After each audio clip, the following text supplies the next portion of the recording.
A one, a two, you know what to do. Jojo was a man who thought he was alone. Who's Jojo? Oh, hi, I'm Ryan Moore, and this is my review of the Beatles. Get back. Get back! Get back! Get back to where you once belonged. It's nothing but a monumental undertaking to shift through over 200 hours of audio and video footage to compile a documentary of a band making an album. But that's exactly what Peter Jackson did with the Beatles' Get Back project. And the result is something so amazing as long as you are a fan of the Beatles and watching masters do their craft away from prying eyes. Some history about me first. I have always been a Beatles fan ever since I was extremely young enough to not fully understand any of the lyrics and the real meaning behind their songs. But I always knew they were catchy and knew that the band was well known. Everyone knows of the Beatles, and I remember sitting listening to the new anthology cassette tapes in 1995 and hearing the discussions of how John and Paul tried to get Strawberry Fields Forever down right. I was the weirdo in elementary school listening to the oldies when everyone else was starting to get into modern music. The Beatles have been one of my favorite bands since I can remember.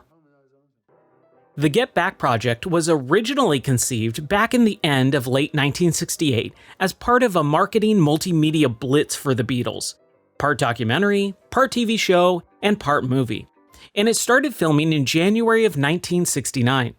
Following the Beatles coming in and having to plan and come up with new songs for a new album, and also film a live TV special and movie and a documentary in the midst of trying to come up with new songs and practicing. They somehow realized that the band members were all wanting something a little bit different, and it was the start of the breakup. There isn't much to the documentary other than recording about 4 full weeks of real life, and I have always found those types of documentaries most fascinating. In a world where everything is sugar-coated with PR speak and fake claims to protect the real story from being published, it's nice to see what really happened. Like a fly on the wall almost. The project changes multiple times in the midst of the recording because of time management, budget, location, and even personal feelings. Going from a full simultaneously live recording of the album and concept for a TV special to probably one of the most memorable and infamous concerts ever put on. Peter Jackson decided to take his archival footage of these events and turn it into a 3-part miniseries, with each episode running roughly 2.5 hours. While I initially was disappointed to hear that these episodes would be dragged out over the Thanksgiving 2021 holiday weekend, however, after finishing it, I totally understand why. Nearly 9 hours of watching the Beatles spend a month playing songs in a studio and doing a small concert outside on a rooftop is just too much for a movie, and it needed to be split up. Even trying to watch it all in a marathon like I originally wanted to, it just wasn't feasible. So I ended up watching it over the course of a couple evenings, allowing the events to be uninterrupted until I had my fill. These events, the Beatles' initial breakup and the rooftop concert, have all been known about for decades. But I have never really understood the concepts behind them and who was responsible for what. Seeing John, Paul, Ringo, and George all come up with songs and work through the melodies and instrumental parts, learning how songwriting was done by them is some of the most interesting stuff, and it held my attention the entire time. At certain points, they just end up messing around and playing covers of other people's songs, or even going back into their own catalog and performing songs with silly voices just to keep things interesting. But a key standout moment, and what gives the whole documentary project its name, is watching Paul sit alone and work out the beginnings of the song Get Back. It's just one of those moments that will stick in my mind whenever I think of the Beatles for the rest of my life. Another moment is seeing the full culmination of the concert project go from a live recording performance that was going to be on a soundstage with extras surrounding the Beatles, to what turned into a rooftop concert and a recording on the top of Apple Studios.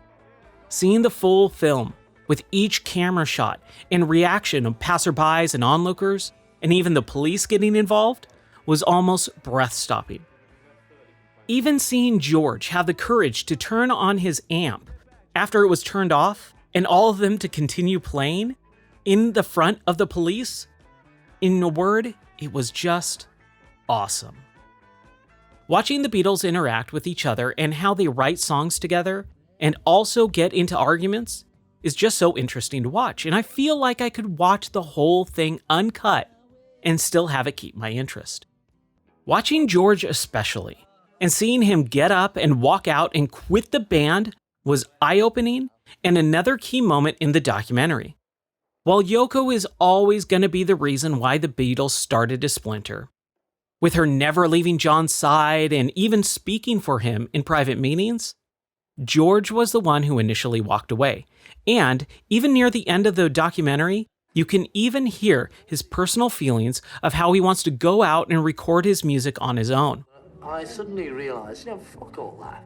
Just gonna do me for a bit. That's the real thing. Great, that's a good idea. And, It's also nice to know that everyone watching the documentary gets to experience a bit of what the Plastic Ono Band is like, with the unforgettable freak-out jam sequence in the film. Now modern audiences get to experience Yoko's wailing and quote-unquote music.